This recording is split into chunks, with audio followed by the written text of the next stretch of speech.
Assalamualaikum warahmatullahi wabarakatuh. Selamat pagi. Alhamdulillah pada kesempatan ini kita bertemu lagi di podcast yang kedua Smart Podcast Perpustakaan SMA Negeri 1 Berau.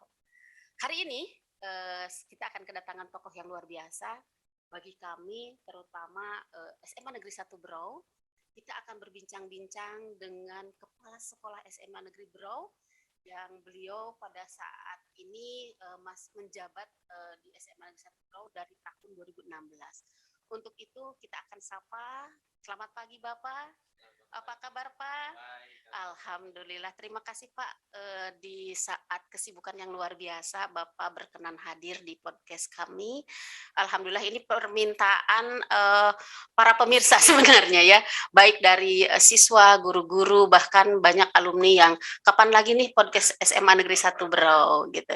Kita langsung Pak pada inti karena ini Bapak memberikan durasi waktu kepada saya yang cukup singkat. Saya ingin menanyakan kan di dalam judul dari SD menuju ke Berau gitu ya. Itu tempatnya namanya SD apa Pak? SD Negeri 2 Lakatan. Lakatan, makanya ini judulnya dari Lakatan menuju Berau Kota Sanggam. Ini keren banget ya. Bisa bercerita Pak, dari Lakatan Bapak bisa sampai kenapa memilih Berau? Ya, saya sapa dulu pemirsa ya. Boleh Pak. Pendengar, Assalamualaikum warahmatullahi wabarakatuh. Waalaikumsalam. Host yang luar biasa, terima kasih sudah diagendakan ini kegiatan pada kesempatan kali ini. Sedikit tentang Lakatan ya. Ya. Kalau orang Berau itu pakai tasjid ya, Lakatan. Lakatan itu sejenis makanan yang terbuat dari beras ketan. Oh. Ya, tapi kalau di Berau, kalau di Sulawesi Tengah, jadi Lakatan itu nama sebuah desa yang ada di sebuah kecamatan di Galang, Kecamatan Galang, Kabupaten Toli-Toli, Sulawesi Tengah. Desa yang luar biasa menurut saya, karena desa itulah yang kemudian memberikan pengalaman hidup awal sehingga jadi seperti ini. Desa yang sangat indah. Jadi terdiri dari dataran rendah, sedang, sampai tinggi. Jadi kalau kita masuk di daerah Lakatan itu, maka kita pertama kali ketemu dengan pesisir pantai, terus naik menjadi lautan sawah. Kalau kita lewat di tengah-tengah jalan desa itu, kita berada di sebuah kayak di film-film itu, luar biasa. Setelah itu kita naik masuk ke dataran yang agak tinggi sedikit, itu gugusan kelapa. Berarti Bapak dari SD, SMP, SMA di sana ya? SD-nya di Lakatan, kemudian di SMP-nya di SMP Lalos. Lalos itu satu kecamatan tetapi desa tetangga. Jadi ibu kota kecamatan itu Lalos. Wow, luar biasa. Jadi cantik. Nanti kalau ada kesempatan bisa main ke Sulawesi Tengah, bisa lihat betapa indahnya daerah itu. Menarik sekali ya Pak ya. Kalau melihat cerita tadi saya jadi tergerak, kayak sinopsisnya luar biasa. Bapak ada mimpi sampai ke Berau ini sebelumnya, cita-cita contohnya ya. Apakah karena setelah kuliah ada keluarga di Berau atau bagaimana? Sebenarnya mimpi datang ke Berau ini tidak pernah ada mimpi bahwa nanti suatu saat saya akan mengabdikan diri di Berau, tidak ada. Cuma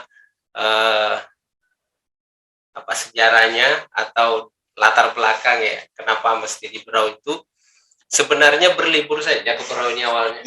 Awalnya berlibur. Berlibur dengan ketertarikan telur penyu. Oh itu ya, telur penyu ya.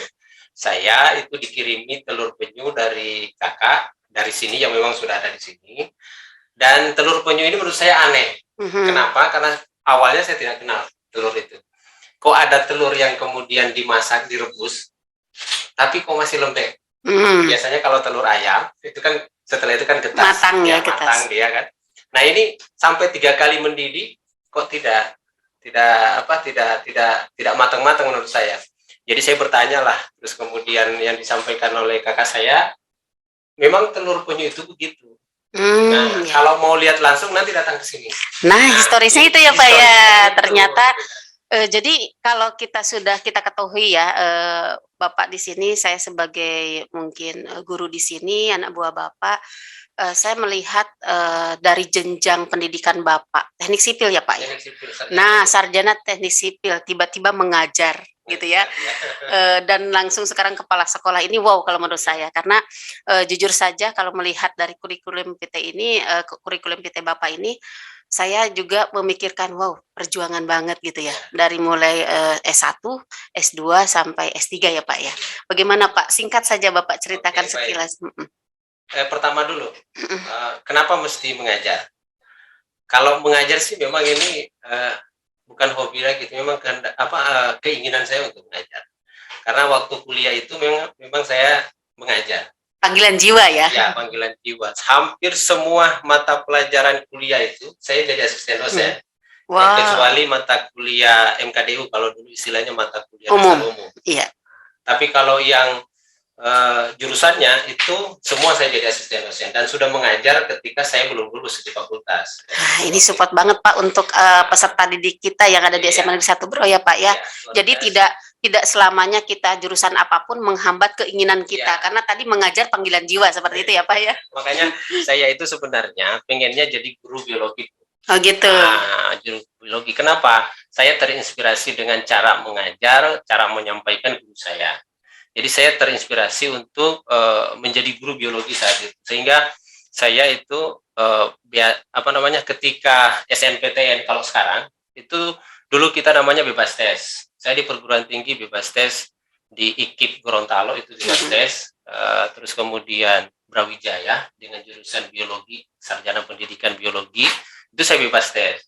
Cuma ya itu karena lakatan dengan Brawijaya sangat jauh, terus kemudian pertimbangan ekonomi orang tua juga kayaknya tidak memungkinkan untuk perjalanan yang luar biasa itu gitu kan.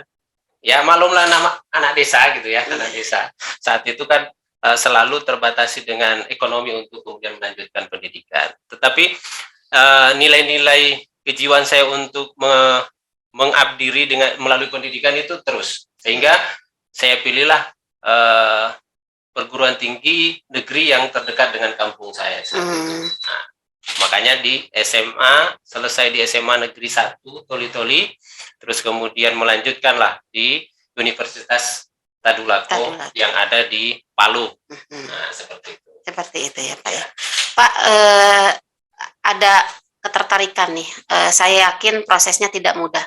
Satu kalimat dulu dengan perjuangan Bapak menuju kampus yang jauh dari tempat tinggal, kan itu pasti prosesnya ada hal yang unik gitu ya. Apalagi yang tadi Bapak bilang, wih luar biasa, terutama masalah pendidikan. Ada satu kalimat untuk motivasi untuk anak-anak yang siapa tahu di sebaran kita, bahkan di Indonesia juga punya pengalaman yang sama seperti Bapak. Iya.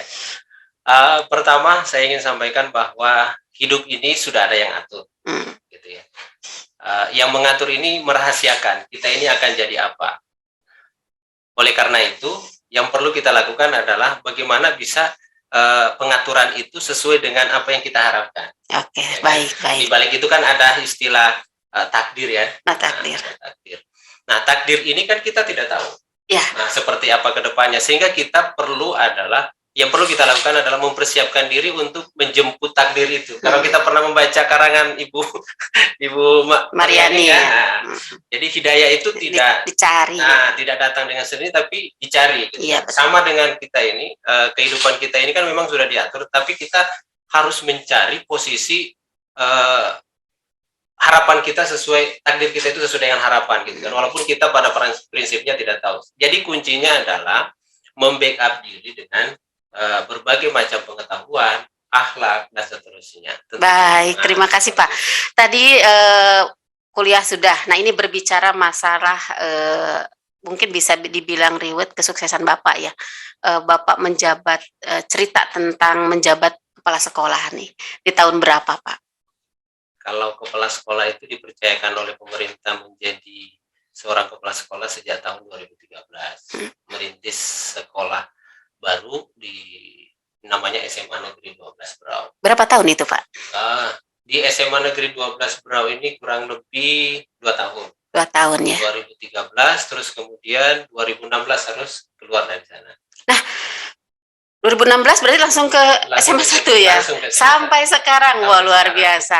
Nah, ini yang menarik bagi saya, pasti di kepemimpinan Bapak sampai selama ini banyak hal yang didapat ya, baik mungkin prestasi, pengalaman proses, pembelajaran dan lain sebagainya. Momen-momen yang Bapak dapatkan di SMA 1 Berau ini dari 2016 sampai sekarang 2022, dan saya berdoa juga mudah-mudahan selanjutnya gitu. Yang Bapak paling saya dapat banget nih tentang apa SMA 1 itu? Jelas. Yang pertama, saya di SMA 1 ini dulu adalah rival, gitu kan. Ketika saya di SMA 4, terus ketika saya di SMA 12, SMA 1 ini adalah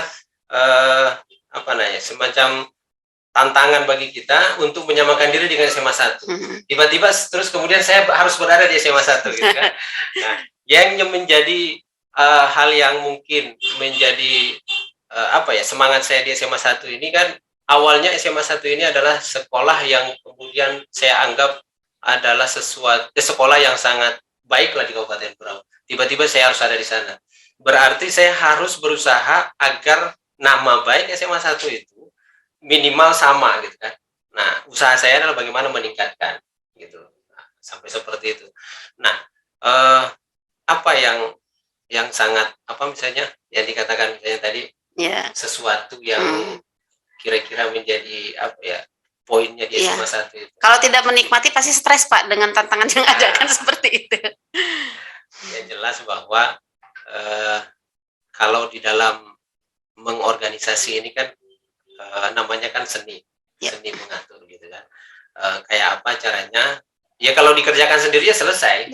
Ya pasti stres. Kita maunya seperti itu, tapi kita saja yang kerja pasti stres. Bagaimana kita melibatkan teman-teman yang lain? Nah, di SMA 1 itu beda dengan ketika saya di SMA 12. Kalau di SMA 1 ini kan yang saya hadapi adalah para senior, terus kemudian orang yang memang sudah memiliki kemampuan gitu kan. Terus kalau di SMA 12 kan para pendatang baru, sehingga saya harus banyak kemudian memberikan arahan, memberikan motivasi bahwa harus seperti ini. Dan memang begitu polanya dalam kepemimpinan. Ketika kita berhadapan dengan orang yang baru ketemu dengan sistem, maka kita harus lebih banyak menjelaskan. Nah, kalau di SMA 1 rata-rata mereka sudah tahu bahwa harus seperti ini, sehingga kita berkolaborasi saja, terus kemudian tinggal ide-ide itu kita munculkan, terus bagaimana pendapat mereka, bagaimana menurut mereka, terus kemudian kita jalan pasti dengan cara bareng-bareng seperti itu. Nah, itu yang lebih lebih berkesan di pada saya, bahwa di SMA 1 ini pada prinsipnya yang penting kolaborasi, dikomunikasikan, insya Allah bisa jalan. Dan pertanyaan saya adalah ketika Bapak menjabat, bukan hanya membaca, kita juga mengikuti proses banyak keberhasilan. Apakah korelasi spiritual Bapak atau menuju keberhasilan itu ada kaitannya ini dengan spiritual nih? Agak sedikit nyelidiki karena ini ada pertanyaan seperti itu. Ya, jelas. Jadi segala sesuatu ini saya katakan sama diri pribadi saya kan gitu. Kemarin saya sempat diskusi dengan teman bahwa terjadi seperti ini sesungguhnya dengan skenario Tuhan, gitu kan. Dan saya bisa melakukan seperti ini tidak ada daya dan kekuatan kalau tidak ada Tuhan, gitu kan.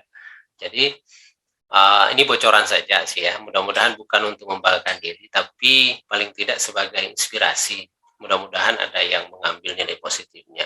Yang jelas bahwa saya sebagai orang Muslim ya, dalam setiap sholat saya itulah pastilah terpikirkan dan kemudian selalu berdoa untuk kesuksesan kita bersama. Amin.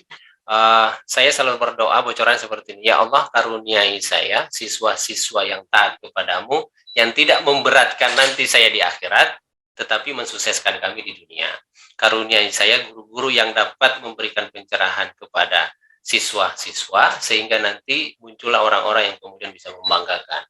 Nah, seperti itu. Jadi selalu seperti itu. Itulah doa-doa saya dalam ya di setiap saya sholat pasti seperti itu. Jadi saya bisa seperti ini dengan kemampuan yang saya miliki sangat jauh. Tidak mungkin bisa terjadi seperti ini. Dengan sedikit pengalaman kemudian mau membimbing sekolah sebesar ini, sebuah kualat lah misalnya kalau bahasanya itu ya, tiba-tiba dengan kemampuan seperti itu. Jadi murni betul pertolongan Allah Subhanahu wa taala. Dan saya bisa merasakan itu. Selama di SMA 1 ada tantangan, Pak? Sangat banyak tantangannya. Satu saja boleh disebutkan. Tantangan pertama yang paling berkesan adalah ketika PPDB. Nah, ini sedikit Pak, biar nanti kan kita bisa saling berbagi juga ya. Artinya bisa memaparkan, menginformasikan tentang PPDB ini sekaligus Bapak hari ini bahwasannya kita itu tidak pilih-pilih atau pilah-pilah seperti itu. Baik, silakan Pak. Ya. Bagi mereka yang mendengarkan saat ini, informasi saja, kalau mau masuk di SMA 1 tidak susah, sesuai prosedur. Kalau memang kalau memang rezekinya masuk di SMA 1, insya Allah masuk. Tidak ada yang ditolak, tidak ada yang dikecualikan. Kalaupun tidak masuk, bukan kami menolak, tetapi memang kapasitas sekolah kita yang tidak mengizinkan. Iya, karena ini sebentar lagi Pak ya, di bulan Juli. Itu tantangannya ternyata ya. Tadi sudah banyak kita berbicara masalah perjuangan, proses. Sedikit ini membelok gitu tentang pribadi Bapak. Boleh Bapak menjelaskan keluarga, karena saya yakin banyak orang yang cerita, banyak orang yang terkesan dengan Bapak gitu ya. Karena yang saya lihat itu bukan hanya sosok pemimpin, tapi bisa jadi ketika ada keluh kesah di sini kita bisa sharing. Bahkan yang sampai saat ini saya rasakan, apapun masalahnya Bapak selalu mencarikan solusi, seperti itu. Ya, di keluarga saya didampingi oleh seorang istri yang luar biasa, tentunya itu. Kami ini keluarga pendidik. Ya. Jadi ketika saya ditanya, ini teman-teman pernah saya sampaikan, ketika saya ditanya untuk waktu itu tahun 2012 ikut guru berprestasi, berjasa dan seterusnya, ditanya apa yang melatar belakangi sehingga memotivasi Anda untuk menjadi guru teladan, guru berprestasi. Saya bilang, saya yang melatar belakangi karena saya ini hampir setiap saat memikirkan sekolah, memikirkan pendidikan. Kenapa? Karena istri saya seorang pendidik. Nah, gitu. Ketika saya ada masalah-masalah pendidikan atau istri saya ada masalah di pendidikan, itu curhatnya di rumah. Nah, jadi menu setiap hari ketika curhat di awal itu pasti masalah pendidikan. Nah, seperti itu.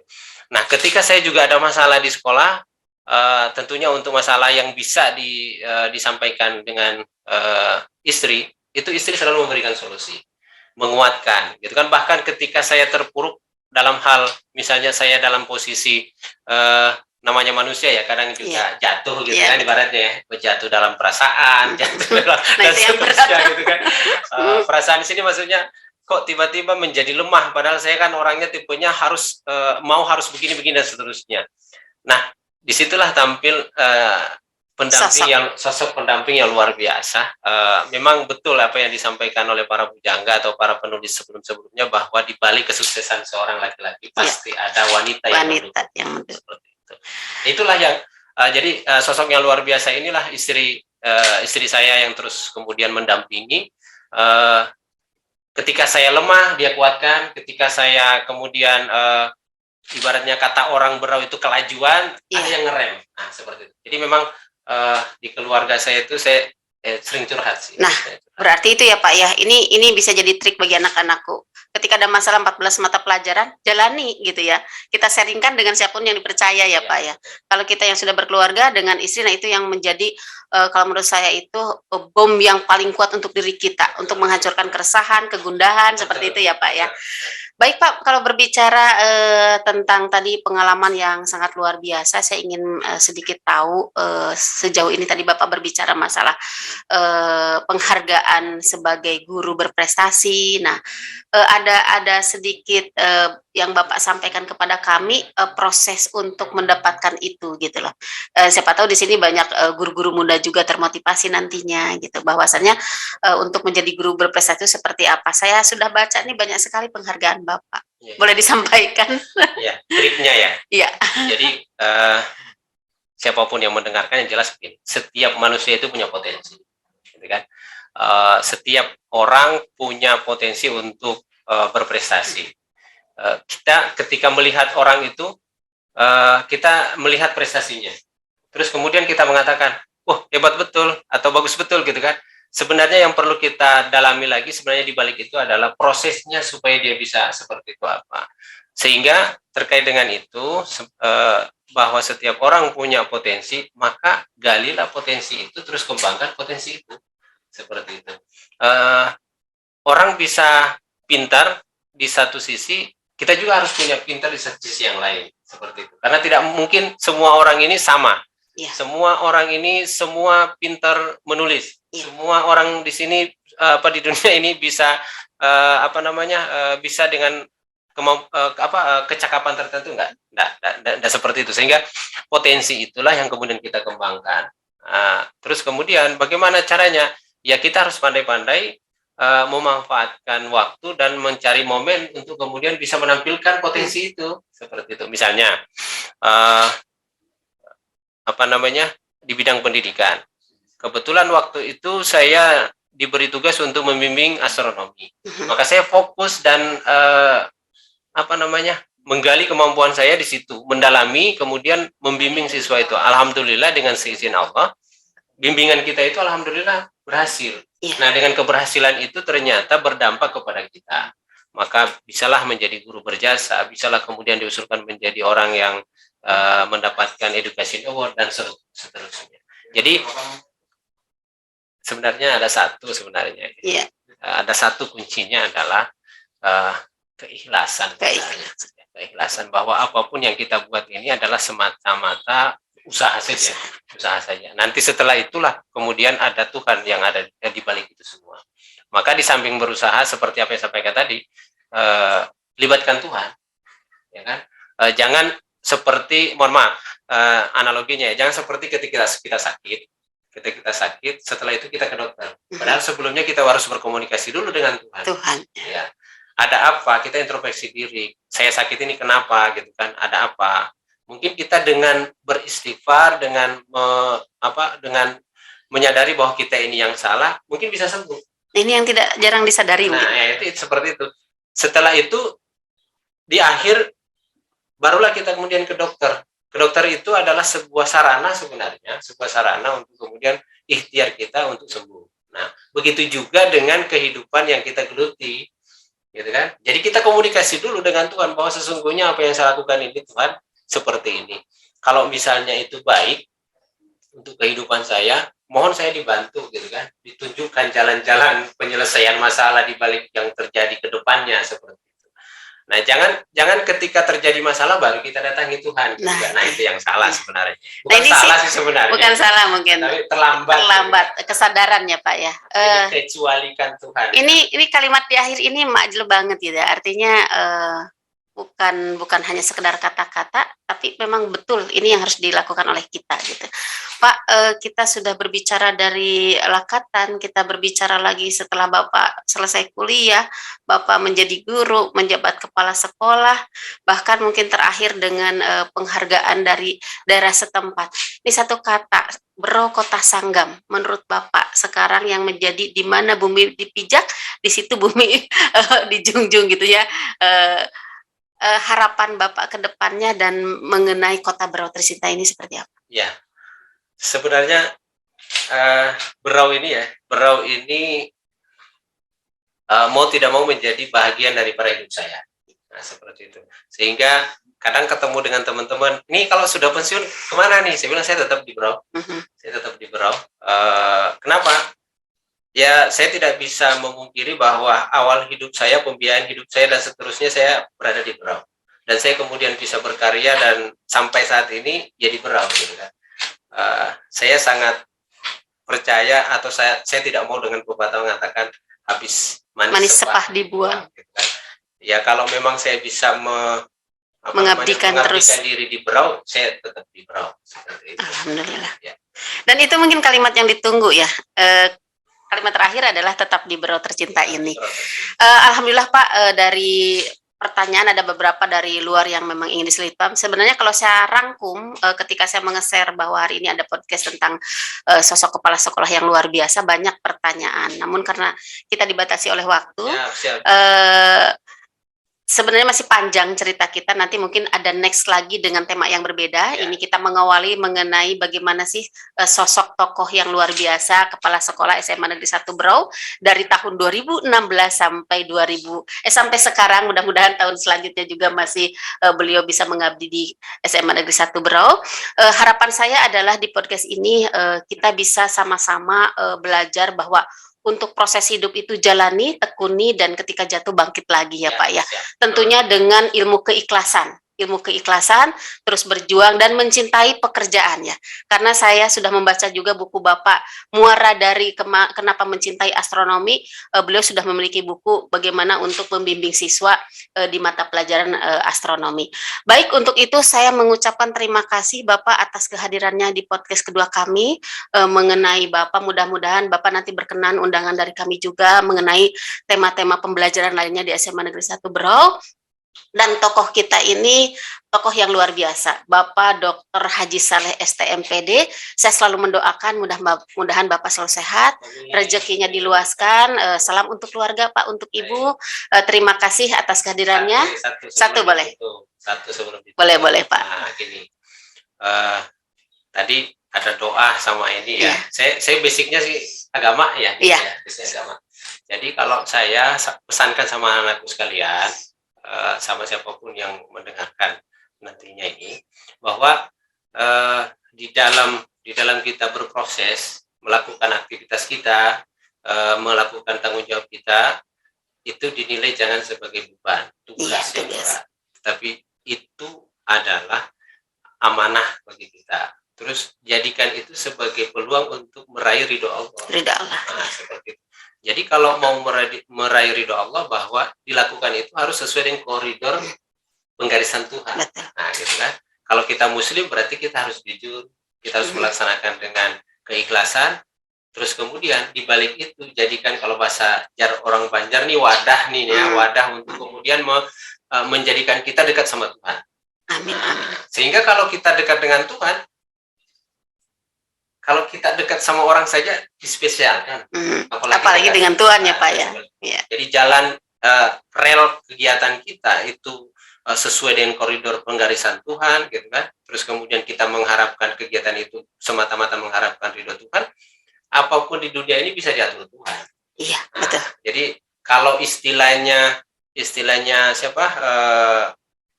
Yohanes Surya, semesta mendukung. Nah, jadi siapa yang menggerakkan semesta? Tuhan. Nah, jadi kuncinya itu. Nah, ini mudah-mudahan ini bisa menginspirasi anak-anakku sekalian yang mau belajar, terus kemudian teman-teman semua yang mendengarkan. Kuncinya itu, jalani dengan ikhlas sesuai koridor penggarisan Tuhan, insya Allah semesta mendukung. Wow, keren ya. Itu kalimat penutup yang luar biasa. Baik Bapak, terima kasih atas waktunya. Mudah-mudahan kita selalu dipertemukan dengan sebuah keikhlasan dan ridho Allah tentunya. Terima kasih. Wassalamualaikum warahmatullahi wabarakatuh. Waalaikumsalam warahmatullahi wabarakatuh.